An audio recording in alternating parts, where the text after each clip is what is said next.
Welcome back students. हम direct indirect continue कर रहे थे। डायरेक्ट इनडायरेक्ट में हमने इंट्रोगेटिव सेंटेंसेस पढ़े थे। इंट्रोगेटिव के दोनों पार्ट्स में आपको समझा चुकी थी, एक्सेसरी वर्ब वाला और WH वर्ड वाला।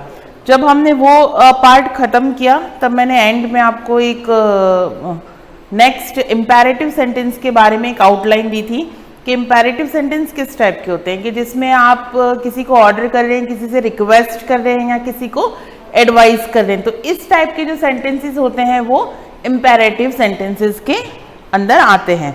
अब आज हम उसके कुछ बेसिक रूल्स देख लेते हैं ताकि नोट्स आपके बन जाएंगे और आपको एक आसानी मिल जाएगी कि किस तरह से हमको क्या करना है। यस, तो इम्पेरेटिव सेंटेंस का पहले मैं हेडिंग डाल देती हूँ।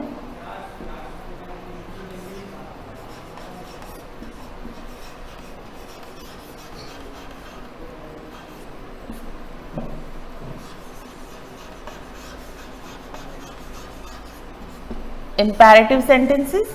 अब इस इम्पेरेटिव सेंटेंसेस में क्या क्या आते हैं?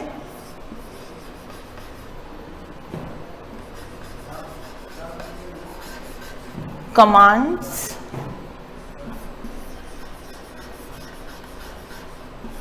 रिक्वेस्ट और advice.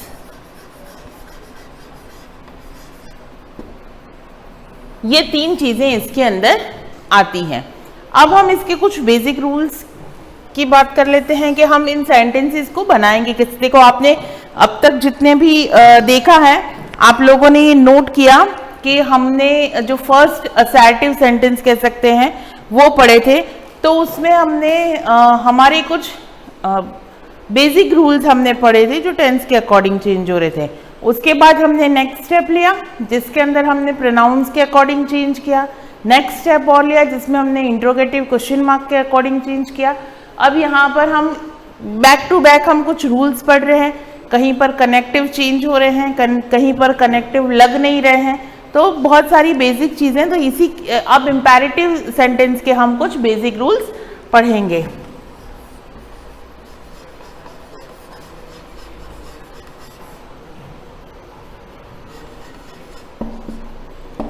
In imperative sentences, subject you is hidden। मतलब आप, जब मैं एग्जाम्पल के थ्रू समझाऊंगी आपको और भी समझ में आ जाएगा कि जो सब्जेक्ट यू होता है वो वहां पर छुपा रहता है। यानी कि आप बात किसी से किससे कर रहे हैं वो पर्टिकुलर सब्जेक्ट वहां पर नहीं दिया होता। Next,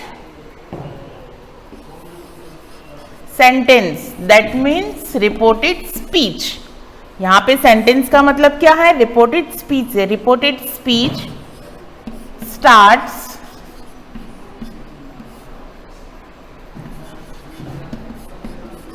with verb. वर्ब से स्टार्ट होगी। अब आपको समझ में आ गया कि सब्जेक्ट यू हिडन क्यों है, क्योंकि जो आगे सब्जेक्ट नहीं दे रखा, डायरेक्ट वर्ब से सेंटेंस स्टार्ट हो रहा है, तो वहां पर सब्जेक्ट जो है वो हिडन सब्जेक्ट है कि आप किससे बात कर रहे हो। ये जनरल भी हो सकता है। नेक्स्ट है order, advice, request, shown in sentences। In sentences में बेसिकली क्या चीजें शो होती है? ऑर्डर, किसी को हम ऑर्डर या कमांड दे रहे हैं। एडवाइस, जैसा मैंने यहाँ तीनों चीजें पहले ऊपर ही लिख दी थी, किसी को हम एडवाइस दे रहे, सलाह दे रहे हैं। रिक्वेस्ट, किसी से हम रिक्वेस्ट कर रहे हैं। तो ये सारी चीजें बेसिकली इन सेंटेंसेस में आएंगी।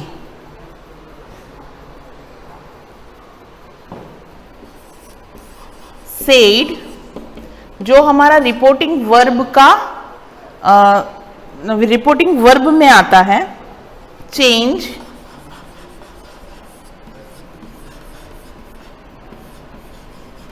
अकॉर्डिंग,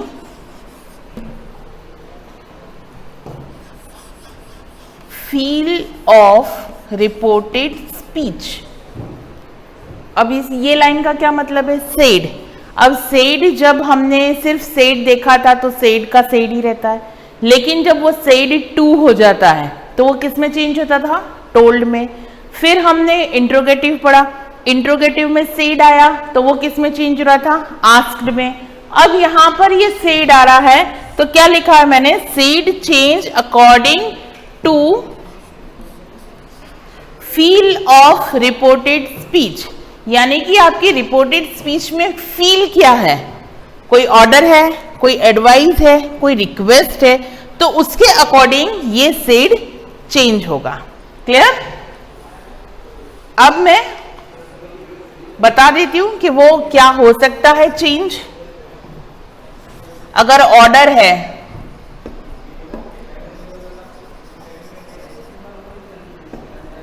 अगर ऑर्डर है तो वो चेंज होगा ऑर्डर्ड में। नंबर 2, अगर वो एडवाइस है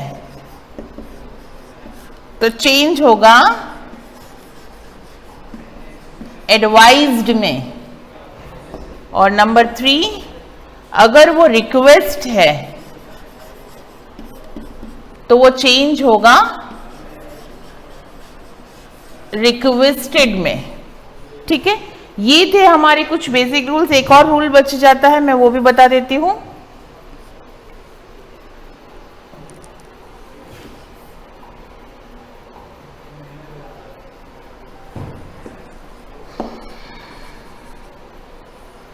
Yes, we use to। अब तक हमने कनेक्टिव दैट पढ़ा था, कनेक्टिव इफ पढ़ा था, वेदर पढ़ा था, और WH वर्ड में तो हमने कनेक्टिव लगाया ही नहीं था क्योंकि वो खुद ही कनेक्टिव या कंजक्शन का काम करता है। अब यहां पर आ रहा है टू, तो इस टाइप के सेंटेंसेस में हम टू को यूज करेंगे। To before verb, before verb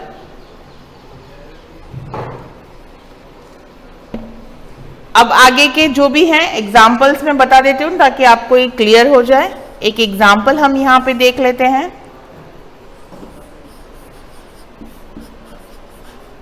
the teacher said to us, comma, inverted comma,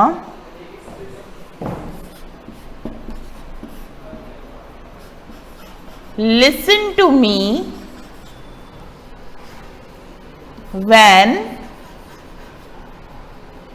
I teach, full stop, inverted comma, close। अब हम कुछ बेसिक रूल्स पे आ जाते हैं, पहले देख लेते हैं कि इंपेरेटिव सेंटेंस में जो सेड होगा वो चेंज होगा according to feel of reported speech. Yes, तो अब इसमें फील क्या है? The teacher said to us listen to me when I teach. अब टीचर जो है वो अगर हमें कुछ कहता है तो वो रिक्वेस्ट तो होगी नहीं, एडवाइस होगी नहीं, इज जस्ट एन ऑर्डर। तो यहां पर हमें जो सेड है वो किस में चेंज करना है? ऑर्डर्ड में। तो अब हम इसका सेंटेंस बनाते हैं। द टीचर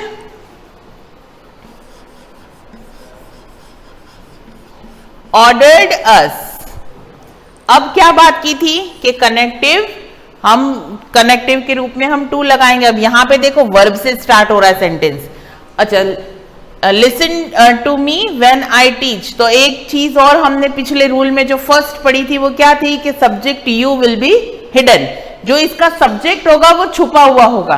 अब टीचर ने हमसे कहा कि जब मैं पढ़ा रही हूं तो उसको ध्यान से या चुपचाप से सुनो। तो किसको कहा? कोई पर्टिकुलर तो है नहीं, यानी कि कोई क्लास ही होगी या स्टूडेंट्स ही होंगे, बॉयज होंगे, गर्ल्स होंगे, जो भी है वो यहाँ पर हिडन है। बस इतना कहा, एक ऑर्डर दिया कि जब मैं पढ़ा रही हूँ तो उसको साइलेंटली सुनो। तो यहाँ और यहाँ पे टीचर है, may be he is a male और शी इज अ फीमेल, दोनों चीजें यहाँ पर हो सकती हैं। The teacher ordered us too. अब टू के बाद कभी भी कोई वर्ब जो है वो चेंज नहीं होता है, ठीक है। टू के बाद वर्ब की हमेशा फर्स्ट फॉर्म ही आती है। तो क्या आ जाएगा, लिसन टू हर। यहां पे मैं उनको फीमेल मान के चल रही हूं, तो मी जो है वो फर्स्ट पर्सन है। फर्स्ट पर्सन किसके अकॉर्डिंग चेंज होगा, रिपोर्टेड वर्ब के सब्जेक्ट के अकॉर्डिंग। तो लिसन टू हर व्हेन, आई किस में चेंज होगा, शी में, व्हेन शी टीच। क्लियर। अब यहां पर हम एक एग्जाम्पल और देख लेते हैं ताकि आपका ये जो कॉन्सेप्ट है क्लियर हो जाए। हमारा सेकेंड एग्जाम्पल देखते हैं हम। He said to his friend,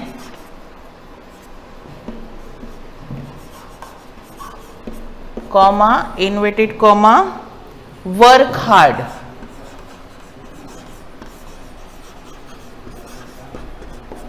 अब क्या कहा है,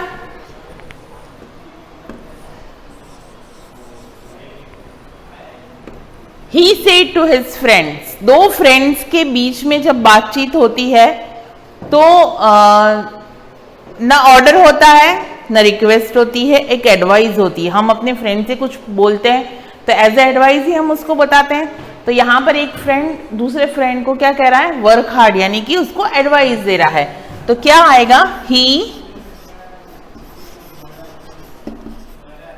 advised that यहां पर आपको बोर्ड पे नहीं दिखाई दे रहा है, लेकिन मैं इस सेंटेंस को ओरली कंप्लीट कर रही हूं ताकि आपका ये सेंटेंस कंप्लीट हो जाए। आप इसको लिख लें अपनी नोटबुक में।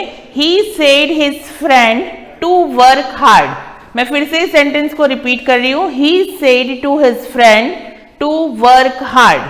ठीक है, तो नेक्स्ट हम जो भी है वो नेक्स्ट वीडियो में देखेंगे। Thank you.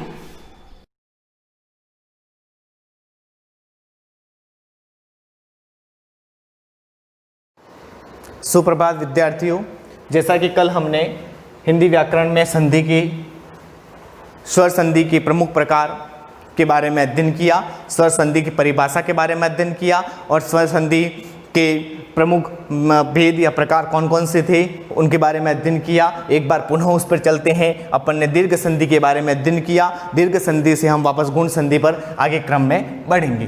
तो देखें हम दीर्घ संधि, जो हमारा स्वर संधि का प्रमुख भाग था, है ना, स्वर संधि का भाग था, इसमें दीर्घ संधि। अब दीर्घ संधि में क्या होता है, एक मिनट,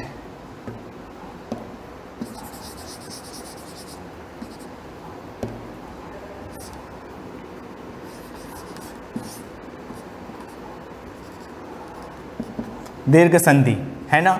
दीर्घ संधि में हमने देखा कि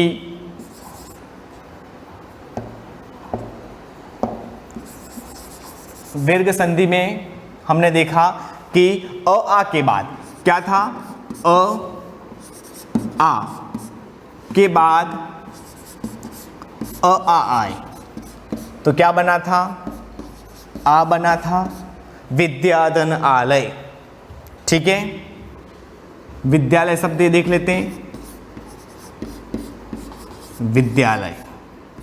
ठीक है,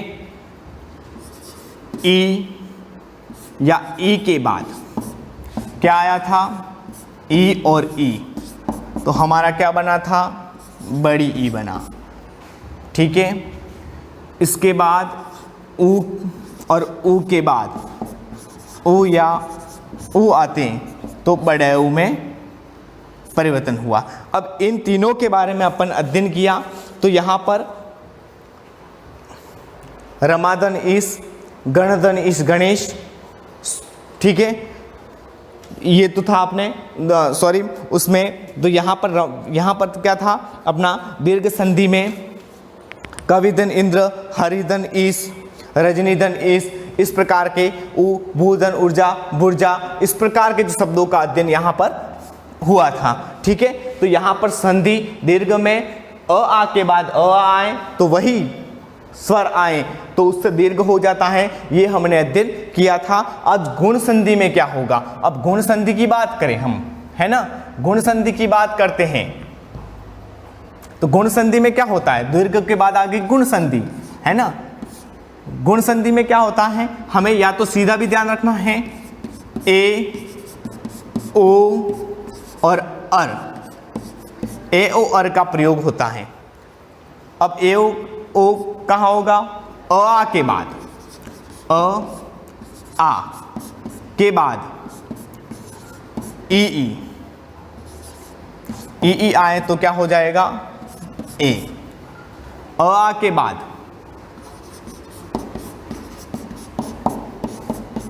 उ और उ आए तो क्या होगा, ओ। और अ और आ के बाद री आता है तो हो जाता है अर। इन तीनों नियम पर आधारित है हमारी गुण संधि। ठीक है, अब गुण संधि पर देख लेते हैं क्या है गुण संधि। ठीक है, आगे बढ़ते हैं अपन। ठीक है, गुण संधि पर अध्ययन करें तो गुण संधि, यदि अ या आ के बाद ई आए तो ए, उ आए तो ओ और री आए तो अर हो जाता है। ठीक है, तो अ दन आ, ई ए, आ उ ओ और आ के बाद री आए तो अर हो जाता है। यहां हम देखें देव दन इंद्र, देवेंद्र। अब देव का है ना, देव दन इंद्र, देवेंद्र, अ देव का और ई किसकी, इंद्र की, मिलकर के ए हुआ तो हमारा देवेंद्र बना। यथा दन इष्ट, यथिष्ठ, आ के बाद ई मिला, ए हुआ। वीर दन उचित, वीरोचित बना।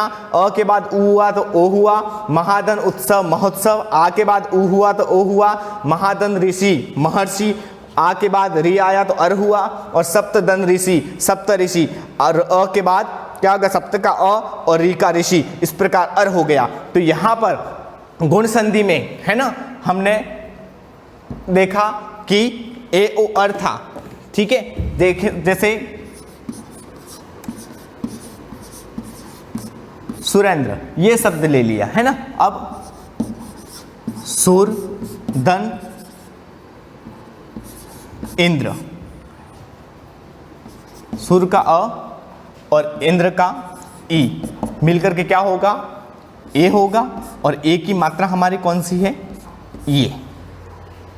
ठीक है, इस प्रकार। ठीक है, रमादन ईस, परदिन ईस, विभिन्न प्रकार के शब्द हैं जिनके बारे में यथादन ईश, यथेष्ट है, वीरदन उचित, महादन औषध, महोषध, परमदन ओज, परमोज, औ आया। ठीक है, तो इस प्रकार अ के बाद औ। ठीक है, इस प्रकार भी यहाँ पर ए ओ अर वाले में आएगा, परमोज सॉरी उसमें आएगा ए ओ अर के ओ अ के बाद ओ आए तो औ हो जाता है, वो आदि संधि वाले है ना, सॉरी वृद्धि संधि में एक एक परमोज वो उसमें आएगा वृद्धि संधि में। यहाँ दीर्घ संधि की बात कर रहे थे अपन, दीर्घ संधि में वापस पुनः दीर्घ संधि गुण संधि में लौटते हैं। देवदन इंद्र का देवेंद्र, वीरदन उचित, महादन ऋषि, महर्षि, सप्तदन ऋषि, इस प्रकार के उदाहरणों से और भी हमें आगे देखना है कौन कौन से हैं। आगे बढ़ते हैं अपन वृद्धि संधि में। वृद्धि संधि में क्या होता है, वृद्धि संधि की बात करें तो वृद्धि संधि, अब वृद्धि संधि में क्या करता है, वृद्धि संधि में जब अ या आ के बाद ए ऐ आए हो तो वहां गुण में क्या था, अ आ के बाद ई आए तो ए, उ आए तो ओ और री आए तो अर। यहां पर वृद्धि संधि जब अ आ के बाद ए या ऐ हो तो दोनों के मेल से ऐ होगा, और ओ या औ हो तो दोनों के मेल से औ होगा। ये वृद्धि संधि का परमोज बताया, वनौषध, वनौषध, इस प्रकार। तो एक दन एक, एक का क पूर्ण है इसलिए क हलंत के साथ अ मिला हुआ इसलिए क बना है। हम देखते वर्णमाला में जो पूर्ण, तो ए अ और ए के मेल से ऐ बना, और ऐ की मात्रा हम जानते हैं 2 मात्राएं होती हैं। तो एक दन एक, एक एक हुआ। सदा दन एव का सदैव बना, आ के बाद ए मिला ऐ हुआ। स्वदन ऐच्छिक, स्वैच्छिक बना, अ के बाद ऐ हुआ। परम दन ओज, परमोज बना, अ के बाद औ हुआ। महादन औषध, महोषध हुआ, आ और औ के साथ औ हुआ। इस प्रकार वृद्धि संधि में हमने देखा कि क्या हुआ, वृद्धि संधि में हमने देखा कि अ आ के बाद, है ना, अ आ के बाद ए आई आए तो आई, ओ औ आए तो औ होता है। तो यहां पर एक धन एक एक सदा धन एव, है ना, सदा धन एव। अब यहां सदा धन एव सदा का आ हो गया, क्योंकि यहां हमारा स्वर सहित है, स्वर इसमें लगा हुआ है, स्वर रहित नहीं है। आ धन ए के बाद, अ के बाद ए आई आए तो क्या हो जाएगा, आई। ठीक है, तो आई की मात्रा कौन सी हो गई, ये वाली। सदातन एव का सदैव, आधन ए और आई, और सदातन एव सदैव, इस प्रकार शब्द बनेगा। एक धन एक का एक एक हुआ, वन धन औषध, यहां ले लें, वन धन औषध। अब वन धन औषध को वन का अ और औ, यदि अ के बाद ओ आए तो औ, वनौषध,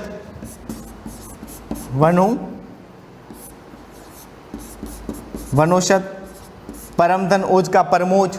इस प्रकार हमारा ये गुण संधि और वृद्धि संधि भी यहाँ पर समाप्त होता है। कल हम इससे आगे यण संधि और अयादि संधि के साथ स्वर संधि के प्रमुख प्रकारों को समाप्त कर देंगे। धन्यवाद।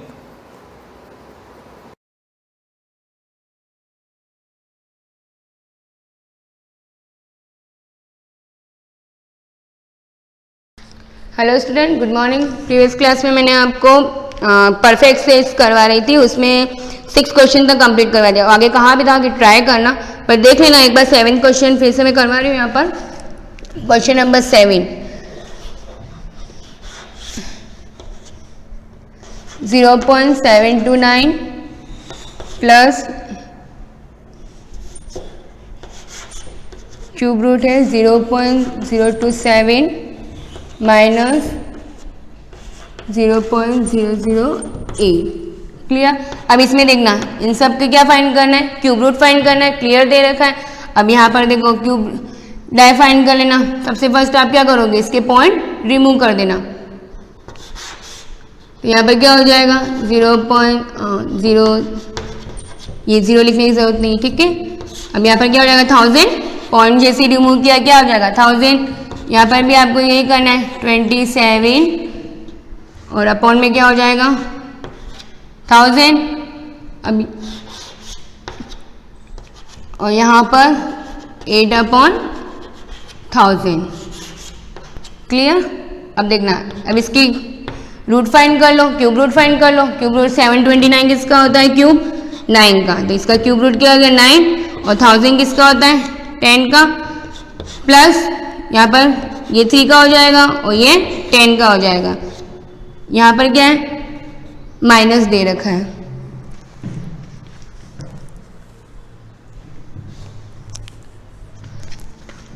यहाँ पे क्या है, माइनस, और यहाँ पर 2/10। 8 किसका होता है, 2 का होता है क्यूब, तो 2/10। अब इसमें देखो फ्रैक्शन फॉर्म में आ गया, तो इसको सॉल्व कर सकते हैं हम। 10 10 10 सिमिलर डिनोमिनेटर है, तो डाई हम 10 कॉमन ले लेते हैं। यही 9 + 3 - 2, और डाई इसको सॉल्व कर देंगे। 9 और 3 12, और 12 - 2 10, और 10/10 कितना हो गया 1। क्लियर। इस तरह से आगे इसको सॉल्यूशन करके इस टाइप से आपको सॉल्व करना है। नेक्स्ट आपके जो है, ये तो 7 क्वेश्चन था, 8 आपको करना है। क्लियर। ये सेम ऐसे ही है, प्लस जैसे ही है, इसके भी पॉइंट रिमूव करके आप इस टाइप से इसको कर सकते हो। ठीक है। अब है आपके question number 4, find the cube root of the following through estimation method. इसमें आपको क्या करना है, वही एस्टिमेशन मेथड यूज करना है, बट ये ध्यान रखना इसको डायरेक्ट नहीं करना है। इसमें थोड़ी आपको लैंग्वेज लिखनी, जिस बाई चांस के मार्किंग में आ जाए क्वेश्चन, तो आपको किस टाइप से इसको करना है वो भी देख लो।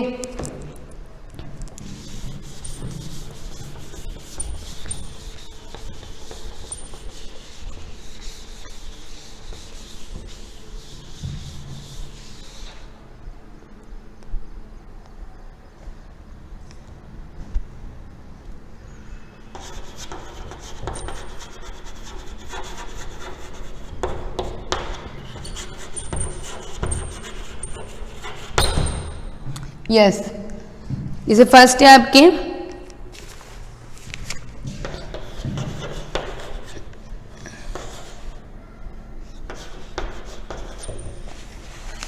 नाइन लेख है, सॉरी हाँ 9,12,673।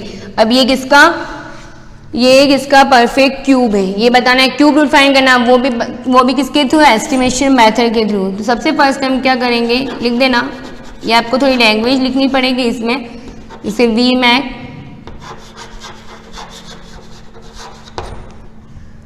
मैक परफेक्ट ग्रुप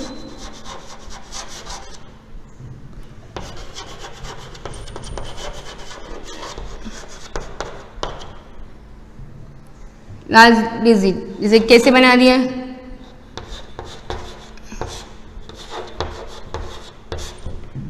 क्लियर, 912 673, मतलब हमने क्या किया, 3 के पेयर बनाए, ठीक है। परफेक्ट ग्रुप लास्ट डिजिट, यहाँ पर लिख देना फ्रॉम लास्ट डिजिट का मीन्स क्या हो जाएगा, 1+ बना दिया हमने पेयर। फिर नेक्स्ट लाइन में लिखना आप, अब जैसे आपने यहाँ पर लिया, फिर नेक्स्ट नंबर आप क्या लोगे, टेक 673। अब इसमें लास्ट 1+ यूनिट देखो, इसमें क्या हो जाएगा, unit digit 3, clear, unit digit इसमें क्या हो जाएगा 3। We take the 1+ of the required, अब इसमें ये ले लिया यूनिट डिजिट 3, लिख देना, so we take cube root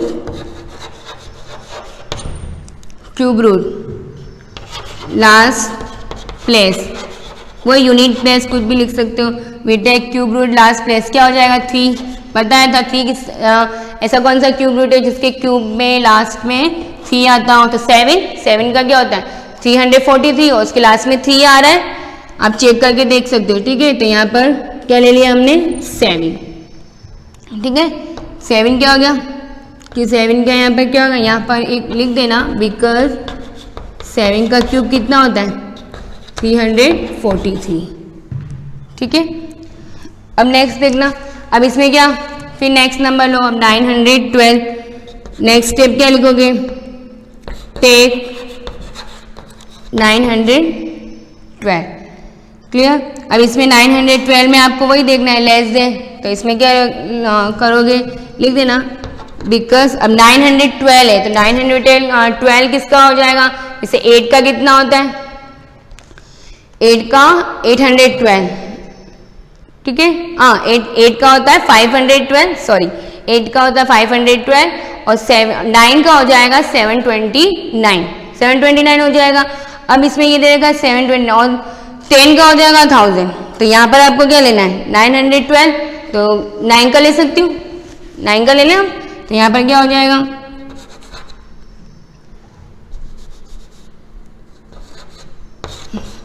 9 cube less than 912, so we take cube root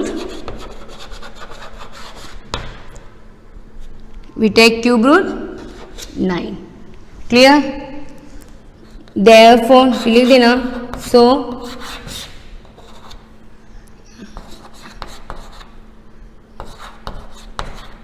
अब इसका क्या हो जाएगा, जैसे 1 प्लेस पे क्या था, 1 प्लेस पे हमने क्या लिया था 7, ठीक है, तो 1 प्लेस पे लिखना है इसको 7, और 10 प्लेस पे हमारे क्या था 9, तो इसको इस टाइप से अरेंज करें, ऐसे नहीं कि 7 आगे लिख दिया और 9 पीछे लिख दिया, तो इसका क्यूब रूट क्या हो जाएगा 97। इस टाइप से आपको मेथड यूज करना है, परफेक्ट लिखना है पूरा।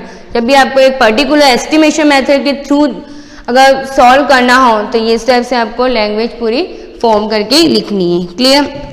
ऐसे है, बाकी आप सब ट्राई करना, क्लियर।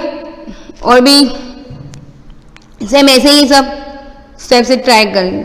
अब क्वेश्चन नंबर 5 देखना, how many integer between 1 and 1000 are perfect cube. इसमें आपको ये बताना है कि 1 and 1000 के बीच में कितने इंटीजर के परफेक्ट क्यूब आ रहे हैं, कितने इंटीजर के परफेक्ट क्यूब आ रहे हैं। जैसे 1 और 1000 को इग्नोर करें कि 1 भी किसी का परफेक्ट क्यूब है और 1000 भी किसी का परफेक्ट क्यूब है, तो 1 और 10 ये दोनों इंटीजर आपको ड्रॉप करने हैं, बाकी कितने रह गए 8, तो इसका आंसर क्या हो जाएगा 8, क्योंकि 8 ऐसे इंटीजर है जिनके 1 और 1000 के बीच में जिनके परफेक्ट क्यूब है, जैसे 1 का 1, 2 का 8, तो इस टाइप से 1 और 10 को नहीं लेना है, क्लियर। तो टोटल 8, तो इसका आंसर क्या हो जाएगा 8 इंटीजर, क्लियर। इस टाइप से आपके चैप्टर फिनिश हो गया है और जो भी होमवर्क दिया है इसका वो आप कंप्लीटली कर लेना, क्लियर। और ये सारा एस्टिमेशन मेथड के थ्रू करने ही है आपको। बस आगे न्यू चैप्टर पढ़ेंगे नेक्स्ट क्लास में। Thank you.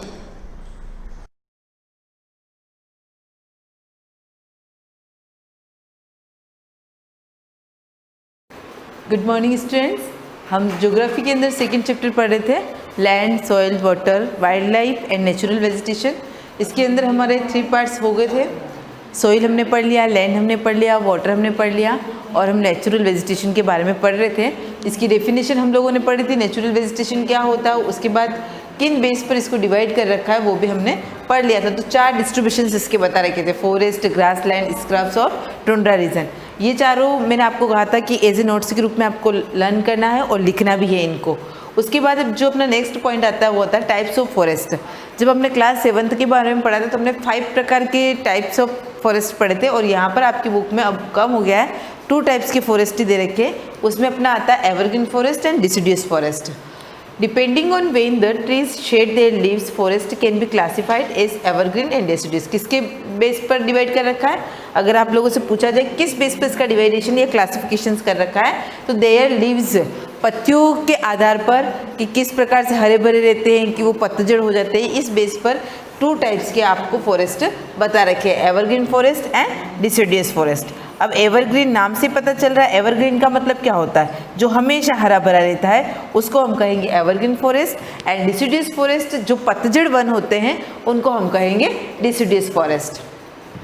अब इनमें क्या दे रखा है? डिफरेंशियल दे रखा है और आपको पीछे अगर आपके क्वेश्चन का आंसर आता है तो आपको भी आंसर ऐसे ही मेंशन करना है जिस प्रकार से आपकी बुक में कर रखा है। लेकिन हाँ, जो बहुत बड़े पॉइंट दे रखे हैं उनको आप क्या कर दोगे, थोड़ा सा छोटा, जो मेन मीन्स है वो आपको लिखना है शॉर्ट। मैं अभी आपको साथ साथ बताती रहूँगी किस प्रकार से आप पॉइंट्स को छोटा करोगे। फर्स्ट दे रखा है एवरग्रीन फॉरेस्ट का first point, they do not shed their leaves simultaneously in any season during the year, hence they remain green as the trees have leaves on the throughout the year। देखो क्या दे रखा है, evergreen forest किसको कहेंगे? they do not shed their leaves simultaneously in any season during the year। ये पेड़ जो होते हैं ऐसे होते हैं कि इनकी पत्तियाँ, ऐसा नहीं होता है कि जैसे पतझड़ का मौसम आता अपन देखते हैं ना, बहुत सारे पौधे ऐसे होते हैं बड़े बड़े जिनकी पत्तियाँ एक साथ ख़त्म हो जाती है और फिर से नया मौसम जब आता है बसंत का, उस समय नई पत्तियाँ खिल जाती है। लेकिन एवरग्रीन फॉरेस्ट में ऐसा होता है कि सारी पत्तियाँ एक साथ नहीं झड़ती है, वो पौधे क्या रहते हैं, हमेशा हरे भरे ही रहते हैं। Remain green as the trees have leaves on their throughout the year, यानी कि पूरे साल भर वो पेड़ क्या रहते हैं, हरे भरे ही रहते हैं, इसीलिए उनको एवरग्रीन फॉरेस्ट कहा गया। और ये ऑलमोस्ट कहाँ रहते हैं? जहाँ पर बहुत ज़्यादा 200 सेंटीमीटर से ज़्यादा बारिश होती है, जहाँ पर बहुत ज़्यादा घनत्व होता है जंगल के अंदर, और उसी जगह पर जिसकी मिट्टी बहुत अच्छी होती, नमी वाली होती, वहाँ पर ऐसे पेड़ पाए जाते हैं। अब डिसिडियस फॉरेस्ट के अंदर फर्स्ट क्या दे रखा है? The trees shed all their leaves in a particular season of the years, conserve the loss of water due to transpiration. क्या दे रखा है? अब जो पतझड़ वन जो होते हैं ये क्या करते हैं, पर्टिकुलर सीजन के अंदर अपने पेड़ों की पत्तियां को क्या कर देते हैं, गिरा देते हैं, और उसके बाद से फिर से वापस क्या होता है, यहाँ पर नई पत्तियां आती हैं। और इसमें क्या होता है, conserve the loss of water due to transpiration. ये क्या करते हैं उसको, ट्रांसपिरेशन का मतलब क्या होता है, वाष्पोत्सर्जन जो क्रिया होती है उसको हम बोलते हैं conserve the loss of water. जो पानी को, जो हम लास्ट में पढ़ चुके हैं कि सोइल किस प्रकार से वाटर को कंजर्व करता है, हम पेड़ पौधे लगाएंगे तो वाटर कैसे कंजर्व होगा, तो ये सारी जो प्रोसेसिंग होती है वो किसके अंदर होती है, डिसिडियस फॉरेस्ट, यानी कि जो पतझड़ वाले वन होते हैं उनके अंदर होती है, एवरग्रीन फॉरेस्ट के अंदर नहीं होती है। फर्स्ट डिफरेंस इनका ये था। सेकेंड डिफरेंस क्या दे रखा है, they always have the green cover of leaves through out the year. ये पेड़ पौधे हमेशा ग्रीन रहते हैं थ्रू आउट द ईयर, पूरे साल भर तक ये पेड़ जो होते हैं हमेशा हरे भरे रहते हैं। They are not devoid of leaves at any time of the year. ऐसा नहीं होता है कि पूरी की पूरी जो पत्तियाँ होती है वो यहाँ पर ख़त्म हो जाती है, कुछ कुछ कभी कभी गिरती है तो कुछ कुछ पत्तियाँ गिरती है और वापस नई पत्तियाँ भी आ जाती है, क्योंकि वहाँ पर बारिश बहुत ज़्यादा होती है और जंगल क्या होते हैं, हमेशा घने रहते हैं। दे लुक बैरन, ये किसकी जैसे दिखती है? बैरन का मतलब क्या होता है? बंजर। अब पतझड़ वन कैसे दिखेंगे आपको? पत्ते गिर जाएगी तो जमीन या कैसे वो जंगल कैसा दिखेगा आपको? एज अ बंजर। Without the leaves in some particular months of the year and green some months. अब इसमें क्या होता है कि पूरे साल के कुछ महीने ये पेड़ पौधे हरे रहते हैं और उसके अलावा पूरे साल जो होते हैं ये कैसे रहते हैं? ड्राई ड्राई रहते हैं, बैरन जैसे दिखते हैं और इनके ऊपर पत्तियां भी नहीं होती। तो क्लियरली आपको पता चल रहा है एवरग्रीन का क्या होगा? ऐसे पौधे जो हमेशा हरे भरे रहते हैं, जिनके ऊपर पत्तियां परमानेंट रहती है, कभी कभी कुछ पत्तियां गिर जाती तो उसके भी वापस नहीं आती। और इसमें क्या होता है, कुछ महीनों के लिए उस पर ग्रीन लीव्स रहेगी, वरना पूरा जो ईयर होता है वो क्या होता है? विदाउट लीव्स के ये पेड़ रहते हैं। तो अब जो इसमें दे रखा है आप यहाँ पर इसको यहाँ तक ही मेंशन करना थ्रू आउट द ईयर, तो ये आपकी पॉइंट छोटा हो जाएगा और इसको आपको पूरा मेंशन करना पड़ेगा। नेक्स्ट थर्ड पॉइंट दे रखा है, इसको आप शॉर्ट में कैसे लिखोगे? ओनली 200 सेंटीमीटर रेनफॉल, यहाँ पर आप मेंशन करोगे 75 to 150 सेंटीमीटर रेनफॉल। देखो क्या दे रखा है, they are found in areas which receive more than 200 centimetre of rainfall in a year. ये ऐसे क्षेत्रों में पाए जाते हैं जहाँ पर बारिश क्या होती है, 200 सेंटीमीटर से भी ज़्यादा होती है या फिर 200 सेंटीमीटर भी होती है। जब हमने लास्ट ईयर पढ़ा था तो उस समय हमने रेनफॉल के बेस पर भी डिवाइड कर रखा था, सब फॉरेस्ट में बता रखा था कि कहाँ पर 50 से 100 होती है, कहाँ 10 से 50 होती है, 100 से 150 में कौन कौन से पेड़ पौधे आते हैं, 150 से 200 में कौन से आते हैं। तो ये किसके अंदर आएंगे? 200 वाले में, यानी कि जहाँ पर बारिश कितनी होती है, 200 सेंटीमीटर रेनफॉल होती है। उसके बाद दे रखा है इसके अंदर डिसिडुअस फॉरेस्ट के अंदर, they are found in areas which receive between 75 to 150 centimetre rainfall in a year. पूरे साल भर के अंदर कितनी बारिश होती है? 75 से लगाकर 150 सेंटीमीटर तक जहाँ बारिश होती है वहाँ पर डिसिडुअस टाइप के फॉरेस्ट पाए जाते हैं। नेक्स्ट पॉइंट दे रखा है आपका, evergreen forest are mainly found in equatorial region. Equatorial का मतलब क्या होता है? भूमध्य रेखा, यानी कि ऐसे क्षेत्र में पाए जाते हैं जो भूमध्य रेखीय क्षेत्र पर हो। जैसे आपको एग्जाम्पल दे रखिए तो आप इसमें से कोई 2 एग्जाम्पल लिख देना। सेंट्रल अमेरिका अलोंग ऑर्केनो and Amazon rivers and Congo basin of Africa, यानी कि ये वाले जो पेड़ हैं एवरग्रीन फॉरेस्ट वो कहाँ पर पाए जाते हैं? Central America, Orinoco, Amazon rivers and the Congo basin of Africa. In India they are mainly found in north eastern Himalaya and the western Ghat. Underline करना, अगर आप लोगों से पूछा जाए, और हो सकता है पीछे क्वेश्चन भी दे रखा है कि एवरग्रीन फॉरेस्ट इंडिया में कहाँ पर पाए जाते हैं, तो अपना आंसर क्या होगा? North eastern Himalaya and the western Ghat. अब दे रखा है डिसिडुअस फॉरेस्ट, फोर्थ पॉइंट देखते हैं इसका। Deciduous forest are of 2 type depending mainly on their location. किसके स्थान पर? लोकेशन का मतलब क्या होता है? स्थिति। डिफरेंट लेट्यूटेड, अलग अलग लेट्यूटेड में अलग अलग जगह पर। इस लेट्यूड का मतलब क्या होता है? अक्षांश रेखा जो होती है उसको अपन बोलते हैं।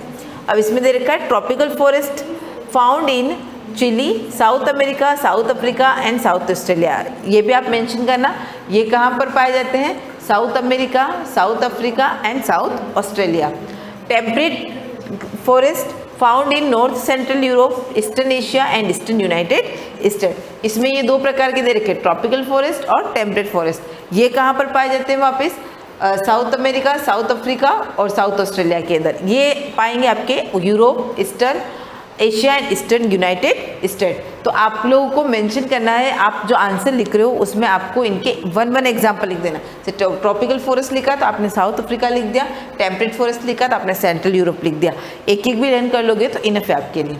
अब देखो इसमें कौन कौन से ट्रीज पाए जाते हैं। ट्रीज पाइन, केदार और लार्च, ये अलग अलग प्रकार के ट्रीज होते हैं। शाह बबूल के, देवदार के जो पेड़ होते हैं वो इसके अंदर आते हैं, क्योंकि बहुत सारे फॉरेस्ट के अंदर इतने अलग अलग टाइप्स के ट्रीज पाए जाते हैं जिनके नाम हमको पता नहीं होते। सिंपली आपको जो नेम दे रखे वो आप यहाँ से लर्न कर लेना। और इसमें पाए जाएंगे आपके मैपल, ओक, विलोस।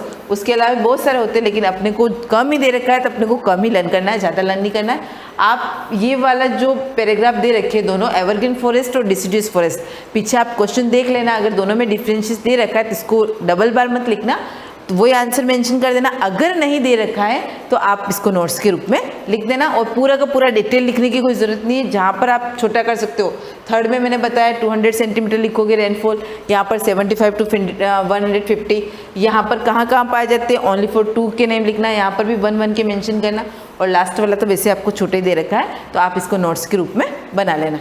इससे जो नेक्स्ट दे रखा है, नेक्स्ट पॉइंट अपने को कंजर्वेशन ऑफ नेचुरल वेजिटेशन, इसको हम नेक्स्ट वीडियो में कंटिन्यू करेंगे। Thank you.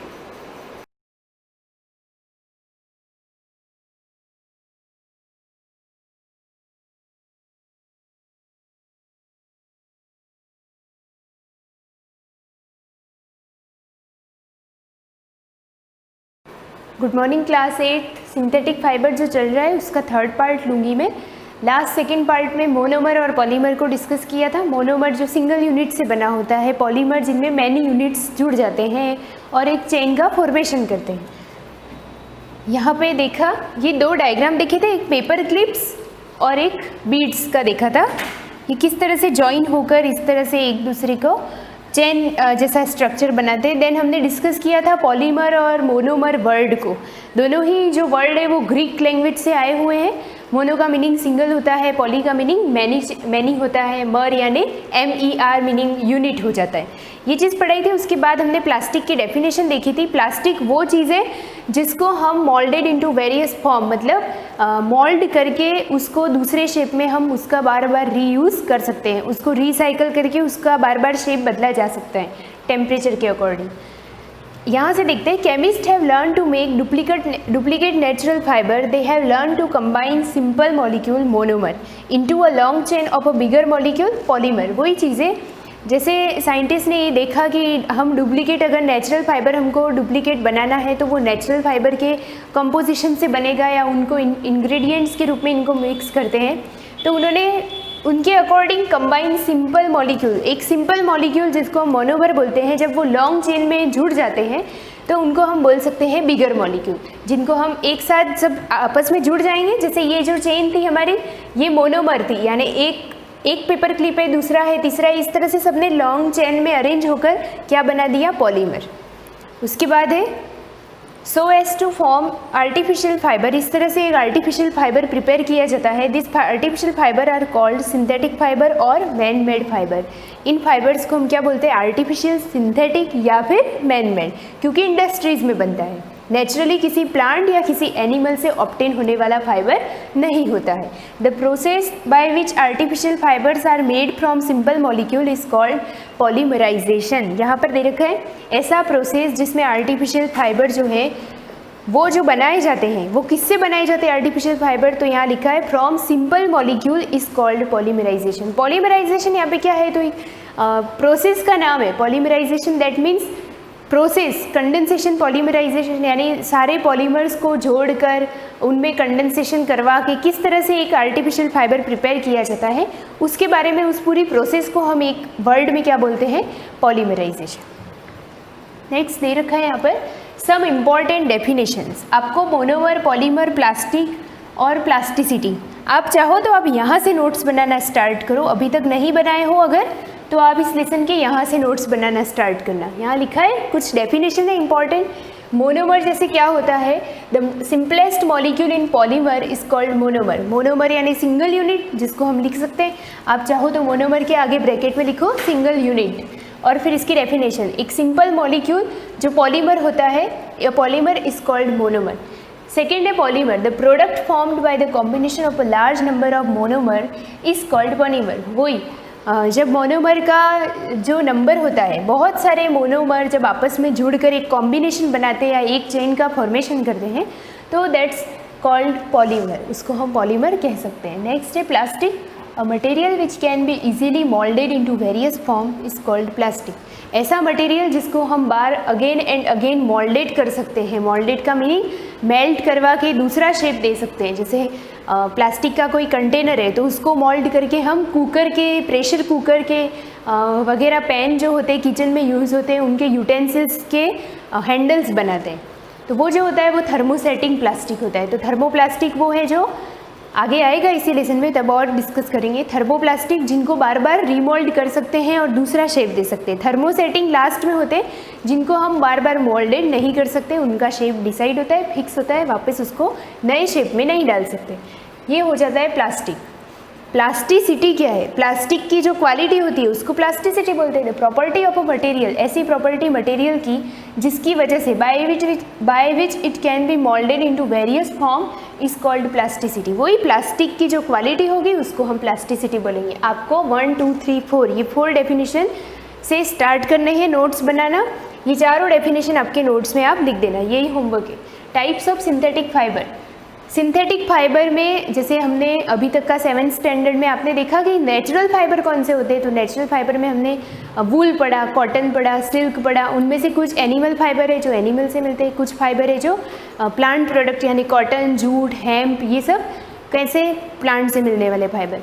अब बात इस लेसन में तो आपको आर्टिफिशियल फाइबर ही पढ़ना है यानी सिंथेटिक फाइबर, तो उसमें सबसे पहले कौन सा पढ़ेंगे हम? रेयॉन। रेयॉन जो चीज़ें तो होती है वो फुल्ली आर्टिफिशियल होती है, यानी कि वो आर्टिफिशियली बनाई जाती है। You have learn in class 7 that silk was discovered in China and was kept a closely guarded secret for a long time. Fabric आपको ये भी पता है ना, सिल्क जो था, सिल्क का लाइफ साइकिल, सिल्क का हिस्ट्री, सिल्क वॉर्म का पूरा लाइफ साइकिल जो था वो हमने 7th स्टैंडर्ड में पढ़ा।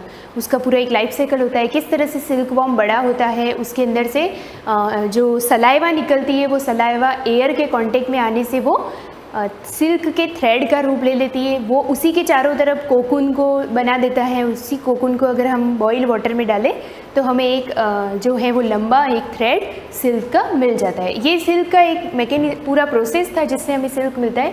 सबसे पहले जो सिल्क मिला वो चाइना वालों ने इसको डिस्कवर किया, या चाइना वालों को पता चला कि इस तरह से सिल्क वॉर्म जो इंसेक्ट होता है उससे हमें सिल्क मिल सकता है।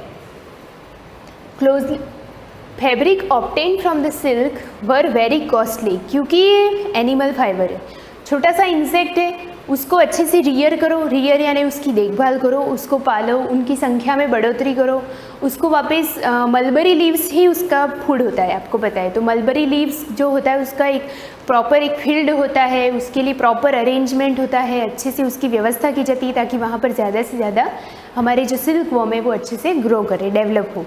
तो वो चीज़ जो होती है, और लास्ट में एट लास्ट हमको जो एक सिल्क वॉर्म से जो सिल्क मिलता है वो बहुत ज़्यादा कॉस्टली पड़ता है। इसीलिए जो प्योर सिल्क का कोई मटेरियल या कोई फैब्रिक हम लेने जाते हैं तो वो बहुत ही ज़्यादा कॉस्टली होता है, क्योंकि उसका जो मैन्युफैक्चरिंग प्रोसेस है वो बहुत ज़्यादा। But it's beautiful texture of silk fascinated everybody, सबको पसंद आता है ना। ये जो सिल्क का टेक्सचर होता है उसकी वजह से वो शाइन होती है उसके अंदर, जिसकी वजह से सिल्क सबको अच्छा लगता है। Attempts were made to make silk artificially, इस तरह से सिल्क आर्टिफिशियली तैयार किया जा सकता है। Towards the end of the 19th century scientist were successfully in obtaining a fibre having properties similar to that of silk. आजकल जो सिल्क जैसी चीज़ें आती है मार्केट में, सिल्क नहीं, सिल्क के जैसी साड़ीज आती है, तो वो सिल्क की नहीं बनी होती, प्योर सिल्क नहीं होता, उसमें आर्टिफिशियल फाइबर मिक्स किया जाता है और उसी को हम नाम देते हैं रेयॉन। तो रेयॉन जो चीज़ होती है उसमें थोड़े से कपड़े में शाइनिंग होती है लाइक सिल्क। तो साइंटिस्ट ने ये डिस्कवर किया कि ये पता लगाया कि सिल्क बहुत ज़्यादा महंगा पड़ जाता है, कॉस्टली होता है, तो क्यों ना हम उसके लिए दूसरा ऑप्शन ढूंढें, मतलब ये कि दूसरा कोई artificial fibre, synthetic fibre prepare करे जो सिल्क से काफ़ी मिलता जुलता हो या सिल्क की क्वालिटीज़ को सिमिलरिटीज़ करता हो। Obtaining a fibre having properties similar to that of silk. Such a fibre was obtained by chemical treatment of wood pulp. कैसे बनाया जाता है सिल्क, आप यहाँ पे अंडरलाइन कीजिए। ऐसा फाइबर जो होता है वो कहाँ से ऑब्टेन किया जाता है? Bye chemical treatment of wood pulp. Wood pulp, would के अंदर से जो लिक्विड पोर्शन निकलता है उससे नहीं, उसके वापस केमिकल ट्रीटमेंट किया जाता है, उसके बाद उससे रेयॉन नाम का आर्टिफिशियल या फाइबर प्रिपेयर किया जाता है। This fibre was called rayon और आर्टिफिशियल सिल्क। आपको यहाँ से अंडरलाइन करना है, bye chemical treatment of wood pulp this fibre was called rayon और आर्टिफिशियल सिल्क। वुड पल्प की हेल्प से और केमिकल ट्रीटमेंट की वजह से हमें जो थ्रेड मिलता है उसको हम रेयॉन बोल सकते हैं। The raw material for the production of rayon is pure cotton और वुड सेल्यूलोज। ये भी अंडरलाइन करो। अब ये जो अंडरलाइन किया है मेन चीज़ ही आपको लिखनी है, जो आपको लाइन समझ में आए वो चीज़ सिलेक्ट करके आप लिख सकते हो। यहाँ पे बोल रहा है कि रॉ मटेरियल अगर बनाना है रेयॉन का तो क्या करते हैं, प्योर कॉटन और वुड सेल्यूलोज, वुड की सेल्यूलोज और प्योर कॉटन को लेते हैं। Rayon is sometimes called regenerated fibre because it is produced by modifying the natural fibre. Rayon is not truly an artificial fibre because it's raw material, it's a natural fibre. इसका जो raw material होता है वो कहाँ से निकल रहा है, नेचुरल, नेचर यानी वुड से निकल रहा है, इसलिए इसको नेचुरल फाइबर से बना हुआ सिंथेटिक फाइबर बोलते हैं। However for all practice purposes it is included into man made fibre और सिंथेटिक फाइबर, क्योंकि इसको वापस केमिकल ये था ना यहाँ पे लिखा है केमिकल ट्रीटमेंट की वजह से इसको इंडस्ट्री में प्रिपेयर करते हैं, इसलिए हम इसको रखेंगे किस में, सिंथेटिक फाइबर में। Rayon is produced from the natural fibre in following step. आपको ये चीज़ें खाली अंडरलाइन करनी है, स्टेप कैसे रेयॉन प्रिपेयर करवाया जाता है, कैसे रेयॉन का मैन्युफैक्चरिंग इंडस्ट्रीज़ में होता है, वो चीज़ यहाँ स्टेप बाय स्टेप दे रखी है। सबसे पहले प्योर कॉटन और cellulose is socked in 30% solution of caustic soda for 3 hours. ये जो प्रोसेस इसका दे रखा है वो सेम यहाँ जो लिखा है वो यहाँ पर बता रहा है कि कैसे किया होगा। तो बता रहा है सबसे पहले प्योर कॉटन या फिर सेलुलोज को लो, उसको 30% सॉल्यूशन किसका, कास्टिक सोडा, उसमें 3 आवर्स तक उसको रहने दो। The caustic soda solution is then removed and the product is gently warmed with carbon disulfide। क्या लिखा है, कास्टिक सोडा सॉल्यूशन को अब वहाँ से निकाल दो, हटा दो, and product is gently warmed with carbon disulphide. अब इस प्रोडक्ट को वापस कार्बन डाइसल्फाइड में थोड़ा सा वार्म करो, मतलब उसकी प्रेजेंस में। The product so formed is called cellulose xanthate. अब जो प्रोडक्ट जो वार्म हुआ कार्बन डाइसल्फाइड, 2 प्रोसेस हुए, ठीक है। पहला 30% सॉल्यूशन ऑफ कास्टिक सोडा, कौन कौन सी चीज़ें यूज़ कर रहे हैं वो देखो। फर्स्ट प्रोसेस में क्या किया, 30% कास्टिक सोडा सॉल्यूशन लिया। सेकेंड स्टेप में आपको वर्ड याद रखना है, कार्बन डाइसल्फाइड में उसको वार्म किया, warmed with the carbon disulphide. और उसके बाद जो चीज़ बनेगी, बन के जो आएगी वो होगा सेल्यूलोज जेंथेट, सेल्यूलोज जेंथेट। अब उस सेल्यूलोज जेंथेट को थर्ड स्टेप में क्या करेंगे, again dissolve in caustic soda solution, वापस उसको कास्टिक सोडा सॉल्यूशन में डिजोल्व करो। When it form another product commonly called viscous solution। अब जो सॉल्यूशन तैयार हुआ, जैसे हमने इसको सेल्यूलोज जेंथेट नाम लिया था, इसको वापस कास्टिक सोडा में डाला, अब जो चीज़ आई वो है viscous solution.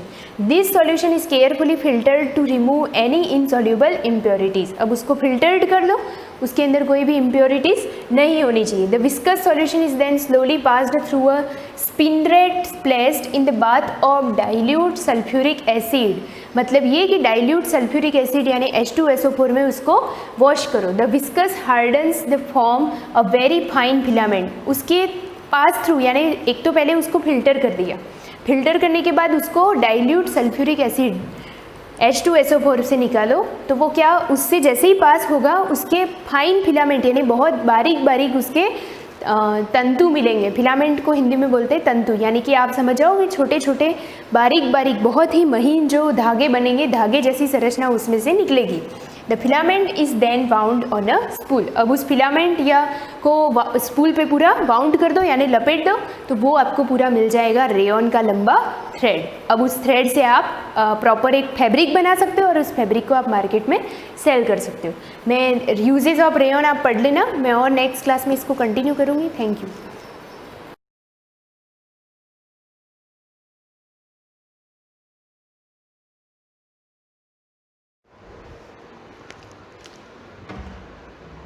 Good morning students. कल हमने ज्वलन ताप के बारे में पढ़ा था। जिन पदार्थों का ज्वलन ताप कम होता है वह ज्वाला के साथ सरलतापूर्वक आग पकड़ लेते हैं, ज्वलनशील पदार्थ कहलाते हैं।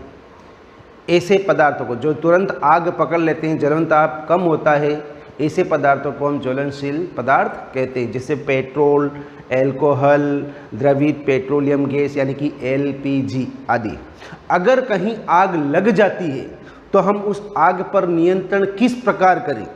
आपने देखा होगा घरों में या दुकानों में या कहीं कारखानों में आग लग जाती है तो हम क्या करते हैं, अग्निशमन वाले को फ़ोन करते हैं। जो आग बुझाने वाले होते हैं ना, आपने देखा होगा रेड कलर की गाड़ियाँ लेकर आते हैं ना, तो उनको हम कॉल करेंगे सबसे पहले। तो ये नंबर हमारे पास भी होना चाहिए, कभी मान लो ज़रूरत पड़ी किसी को या तो हम आग बुझाने के लिए तुरंत इनको कॉल करेंगे। जैसे ये आप चित्र के अंदर देख रहे हो, फायरमैन है ये फायरमैन, अग्निशमक यानी कि फायरमैन, ये फायरमैन है, आग बुझा रहा है पानी से, ठीक है ना। ये अपनी गाड़ी लेकर, टैंक पूरा आता है इनका। अच्छा, ये आते ही क्या करते हैं, सबसे पहले पानी की बौछार कर लेते हैं, तो पानी से आग बुझ जाती है। अब कैसे क्या होता है देखो, वह जल यानी कि वाटर ज्वलनशील पदार्थ को ठंडा करता है। वाटर जो होता है, पानी, ज्वलनशील पदार्थ जो होता है उसको क्या कर लेता है, ठंडा, जिससे उनका ताप उनके ज्वलन ताप से कम हो जाता है। ऐसा करने से आग फैलना रुक जाता है। जल जो होता है, वाटर जो होता है, अगर उसके आग के फायर के ऊपर डालेंगे तो वह ठंडा हो जाएगा और आग बढ़ने से रुक जाएगी। जल वाष्प ज्वलनशील पदार्थ को घेर लेती है। जो जल वाष्प निकलती है वह ज्वलनशील पदार्थ को घेर लेती है, जिससे वायु की आपूर्ति बंद हो जाती है और आग बुझ जाती है। देखो, वायु की आपूर्ति बंद हो गई, उसको वायु मिलना बंद हो गया, यानी कि ऑक्सीजन नहीं मिलेगी तो वो कैसे जलेगी।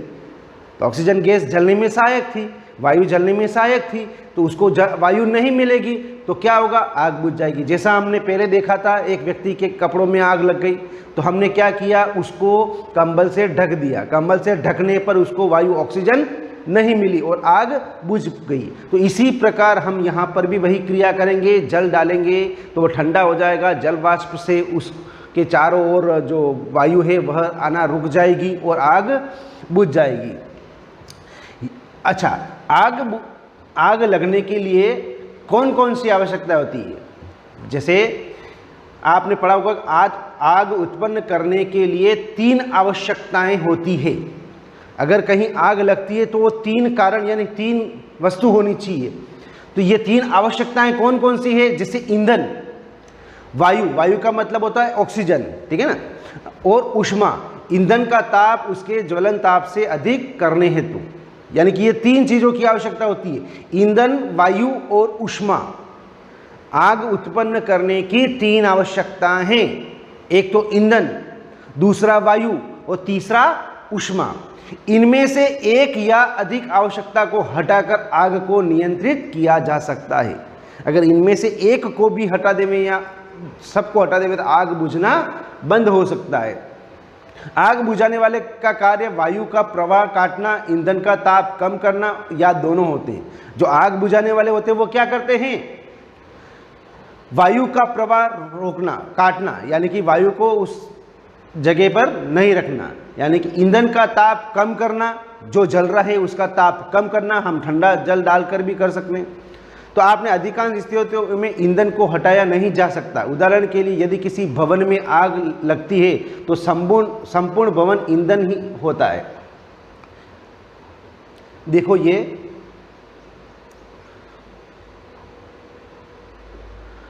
अग्निशामक जो ऑफिस है वह देखिए, हम आग कैसे बुझाएंगे या हमारे पास में कौन सी चीज़ होनी चाहिए।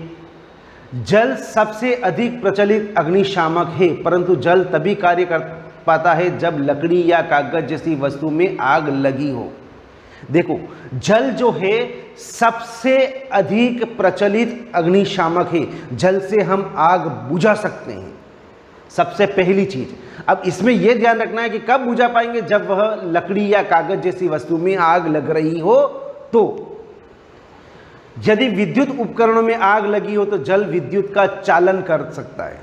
देखो, अगर कहीं बिजली वाले स्थान पर या करंट तार वगैरह है वहाँ पर, तो विद्युत संबंधित है ना, विद्युत उपकरणों में अगर आग लग रही है किसी विद्युत उपकरण में, ठीक है ना, तो वहाँ पर हम जल का उपयोग नहीं करेंगे। क्यों? क्योंकि वहाँ जल दूसरा कार्य करेगा, यानी कि जल विद्युत का चालन कर सकता है। चालन का मतलब उसके अंदर विद्युत प्रवाहित हो सकती है, तो किसी को करंट भी लग सकता है और आग बुझाने वाले को हानि भी हो सकती।